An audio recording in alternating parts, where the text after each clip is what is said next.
मुझे आज अपनी गलती का एहसास हो रहा है जी, कि हमने संबंध जी के साथ कितना गलत व्यवहार किया। सच ही कहते हैं, भगवान की लाठी में आवाज नहीं होती। तुम सही कह रही हो प्रियंका की माँ, आज हमारे कर्मों की सजा हमारी बेटी को मिल रही है। यह कोमल और अर्जुन जी हैं। अर्जुन जी सरकारी इंजीनियर हैं और कोमल जी एक हाउसवाइफ हैं, जो आज आंगन में बैठकर अपनी गलती पर पछता रहे हैं। आइए जानते हैं उन्हें अपनी गलती का एहसास कैसे हुआ। आज से 6 साल पहले उनके बेटे प्रियांशु की शादी पास के शहर में रहने वाले अजीत की बेटी नेहा के साथ तय हुआ था और शादी में उनकी सभी मांगों को नेहा के पिता ने स्वीकार कर लिया। नेहा एक सीधी सादी लड़की थी। विवाह की सारी तैयारी शुरू हो गई, कपड़े गहने सभी खरीदे जाने लगे।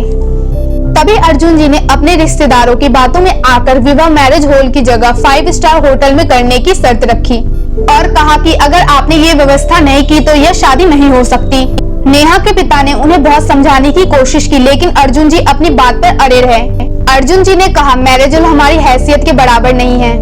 लोग क्या कहेंगे कि कहाँ रिश्ता कर लिया, एक ही बेटा है मेरा और बेटे की शादी रोज रोज थोड़ी ही होती है। शादी के कार्ड बढ़ चुके थे और बहुत सारी शादियों की तैयारी भी हो चुकी थी, इसलिए नेहा के पिता ने किसी तरह कर्ज लेकर 5 स्टार होटल बुक कर लिया। शादी का दिन था और प्रियांशु की बारात नाचते गाते होटल पहुंच गई। शादी का कार्यक्रम भी शुरू हो गया, लेकिन तभी अर्जुन जी का गुस्सा 7वें आसमान पर चढ़ गया। चिल्लाते हुए बारात वापस ले जाने की बात करने लगे। नेहा के पिता ने उन्हें समझाते हुए कहा कि समधी जी, आप बिना वजह नाराज हो रहे हैं, आप पहले मेरी बात तो सुन लीजिए। आपके बताए अनुसार ही हमने सारी व्यवस्था की है, लेकिन होटल वाले का कहना है कि कुछ लड़कों ने बहुत सा खाना बर्बाद कर दिया, जिससे खाना कम पड़ गया। तो क्या हो गया, शादी विवाह में तो ये सब होता है, और अब क्या मेरे रिश्तेदार भूखे ही रहे? अर्जुन जी ने गुस्से से कहा। नेहा के पिता और उसके भाई ने किसी तरह स्थिति को संभाला और शादी हो गई। शादी के बाद भी नेहा के ससुराल वाले की मांग खत्म नहीं हुई। नेहा ने इस बारे में जब अपने पति प्रियांशु से बात की तो उसने कहा, मैं इस सब के बीच में नहीं पड़ना चाहता। दहेज के इस लेन देन ने एक बेटी को अपने माता पिता और भाई बहन के प्यार से जरूर दूर कर दिया। नेहा शादी के बाद कभी अपने मायके नहीं जा सकती। जब भी उसके मायके जाने की बात करने के लिए नेहा के पिता आते तो उन्हें कोई न कोई बहाना बनाकर लौटा दिया जाता या कोई नई डिमांड बता देते। नेहा की नंद की शादी में भी अजीत जी को ढेरों सामान की लिस्ट पकड़ा दी गई, यह कह के कि समधी है, इतना तो करना ही चाहिए। नेहा का पिता भी बेटी के प्यार और उसका घर बसा रहे, इस मोह में सब करते जा रहे थे। नेहा के नंद के विवाह में 2 दिन पहले ही अजीत जी के सारा सामान लेकर नेहा के ससुराल पहुँचे। सामान को देखकर नेहा की सास बोली, ठीक ही है, हमें क्या पता था कि आपकी पसंद ही ऐसी है, नहीं तो हम लोग खुद ही पसंद कर लेते। ना साड़ियों का रंग अच्छा है, ना गहने के डिजाइन, और गहने भी कितने हल्के हैं। बेटी के लिए तो कभी आप दिल खोलकर खर्च ही नहीं करते। हमारा क्या, लोग तो यही कहेंगे कैसे पिता हैं। बेटी के सम्मान और समाज के मान मर्यादा की भी चिंता नहीं है। नेहा के पिता कुछ नहीं बोल सके, चुपचाप सिर नीचे किए बैठे रहे। लेकिन आज सारे रिश्तेदारों के सामने अपने पिता की बेइज्जती नेहा को बर्दाश्त नहीं कर पाई और बोली, मम्मी जी, समाज की मान मर्यादा की चिंता क्या सिर्फ मेरे पिताजी को या मेरे मायके वालों को होनी चाहिए? आप लोगों की इस बात की कोई चिंता नहीं होनी चाहिए। सारे रिश्तेदारों के सामने आपने यह तो कह दिया, यह अच्छा नहीं है, वो अच्छा नहीं है, ये नहीं लाए, वो नहीं लाए, लेकिन क्या पिताजी से एक बार भी उनका हाल समाचार पूछा? किसी ने भी उनसे चाय नाश्ते के लिए भी पूछा नहीं, क्योंकि आप लोग मेरे पिताजी को अपना समधी नहीं नौकर समझते हैं और मुझे तो इस घर में एक काम वाली बाई के से भी कम समझा जाता है। जब जिसका मन में आए मुंह उठाकर भी कह देता है। कुछ खराब हुआ तो नेहा और कुछ अच्छा हुआ तो आप लोगों ने किया।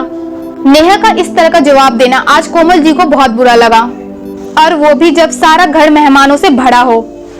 कोमल जी ने गुस्से से चिल्लाते हुए कहा कि देखो समधीन जी, ऐसे तेवर है आपकी लाडली के, वो तो हम जैसे लोग हैं जो इसका गुजारा हो रहा है, नहीं तो किसी और घर में होती कब का घर से बाहर निकाल देते, और आप समझते कि हम लोग ही बूढ़े हैं।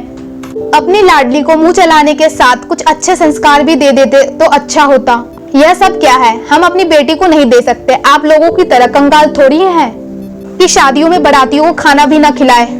ले जाइए आप ये सब। हमने तो ये सब इसलिए कहा था कि प्रियंका के ससुराल वाले को यह न लगे उसकी भाभी के मायके वाले किसी से कम नहीं है, लेकिन आपकी बेटी ने जो आज हमारी बेइज्जती की, उसके बाद हम नेहा को नहीं रख सकते। आप ये सारा सामान और अपनी बेटी को लेकर चले जाइए। नेहा के पिता अजीत जी ने कोमल जी को समझाने की कोशिश की, लेकिन वह कुछ सुनने को तैयार नहीं थी। धीरे धीरे बात बढ़ती ही गई। तभी वहाँ नेहा के ससुर और उसके पति प्रियांशु आ गए। उनके सामने कोमल जी और उनके रिश्तेदारों ने नेहा को गलत बताया। प्रियांशु ने कहा, नेहा तुम इसी समय अपने पिता को घर से बाहर निकालो और तुम अपने सारे रिश्ते इनके साथ खत्म करो, तो ही तुम इस घर में रह सकती हो, नहीं तो तुम भी चली जाओ यहाँ से। मैं अपने माता पिता का अपमान बर्दाश्त नहीं कर सकता। नेहा ने कहा, बहुत अच्छे विचार है तुम्हारे प्रियांशु, तुम्हारे माता पिता है और मेरे माता पिता कुछ भी नहीं। तुमने तो सच जानने की भी जरूरत नहीं समझी। पिताजी की तो छोड़ो, तुम्हें तो मेरे सम्मान की परवाह भी नहीं है, वरना तुम इस तरह की बातें नहीं करते और तुम चाहते हो कि मैं अपने पिता के साथ सारे रिश्ते खत्म कर लूं। तो यह भी सुन लो, पिताजी के साथ मेरा रिश्ता भगवान ने जोड़ा है और वो मेरे पिता हैं, जन्मदाता है। मैं चाहूँ तो भी यह रिश्ता खत्म नहीं हो सकता। हाँ, आज अभी तुमसे सारे रिश्ते जरूर खत्म करती हूँ। मैं भी अपने सम्मान को रोज मारते मारते थक गई हूँ। अब और जिंदा लाश बनकर नहीं रह सकती, और रहूं भी किस लिए? ऐसे घर के लिए जहाँ मेरी कोई कदर नहीं, मेरी सेवा और मेरा प्यार का मोल नहीं, सिर्फ तुम्हारे घर वालों के लिए सेवा करती रहूं और तुम्हें बिस्तर का सुख देती रहूं। क्या मेरे सिर्फ इतने ही वजूद हैं तुम्हारी नजरों में? तो मैं आज इसे भी खत्म करती हूँ। और हाँ प्रियांशु, मांग में सिंदूर तो कोई भी भर देता है, लेकिन जो दिल के खालीपन को भरे वही सही मायने में जीवन साथी होता है। नेहा के पिता ने सबको बहुत समझाने की कोशिश की, लेकिन कोई समझने को तैयार नहीं था। नेहा के ससुराल वाले उसका घर टूटने का सारा दोष उसके पिता अजीत पर लगाने लगे। नेहा के पिता ने नेहा को भी समझाया, बेटा 2 दिन के बाद घर में शादी है, लोग आएंगे, जब सबको पता चलेगा कि घर की बहू ही घर में नहीं है तो क्या सोचेंगे? क्या इज्जत रह जाएगी समाज में अर्जुन जी और कोमल जी की?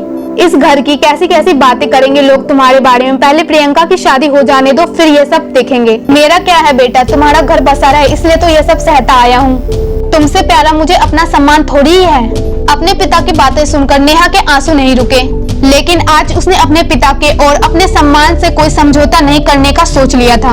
नेहा अपने 3 साल के छोटे बच्चे और अपने पिता का हाथ पकड़कर उस घर को छोड़कर चली गई। नेहा के जाते ही लोग उसके बारे में उल्टी सीधी बातें बनाने लगे, लेकिन समय सबके साथ न्याय अवश्य करता है। जो तकलीफ नेहा और उसके मायके वाले ने सहा, आज उसी का समय ने जवाब दिया। प्रियंका के बड़ा दहेज को लेकर हुई बहस की वजह से वापस चली गई। यह कहना उचित तो नहीं होगा कि जैसी करनी वैसी भरनी, क्योंकि एक और बेटी का घर इस दहेज के दानव ने निगल लिया, एक और परिवार का सम्मान बिखर गया। ऐसे ही न जाने कितने घरों में इस दहेज के दानव ने निगल लिया, कितनी जिंदगियां बर्बाद कर दी और कितने को जिंदा जला दिया। कब तक और क्यों हम इस दानव को पालते रहेंगे? बेटा हो या बेटी, क्या होगा? अपनी मेहनत से अपने लिए रोटी नहीं कमा सकते? हम ये क्यों भूल जाते हैं, पैसा चाहे जितना भी किसी के पास क्यों ना हो, खाता वो रोटी है, पैसा नहीं खा लेता। हाँ, खाने के तरीके अवश्य बदल सकते हैं। अब तो बस यही इच्छा है कि दहेज के दानव को पालना बंद करे और अपने बच्चों को अच्छी शिक्षा दे, ताकि वह खुद अपना भार स्वयं उठा सके और हमें उनके लिए दहेज प्रथा को जैसी कुरीति को पालना न पड़े। डॉक्टर अंबेडकर ने भी कहा है कि तुम्हारे पैरों में जूते हो या ना हो, लेकिन हाथों में किताब अवश्य होनी चाहिए। इस वीडियो में सब्सक्राइब कीजिए थिंक विद ब्रेन चैनल को और क्लिक कीजिए बेल आइकन पे, जिससे आपको मिल सके मेरी लेटेस्ट वीडियो की नोटिफिकेशन सबसे पहले।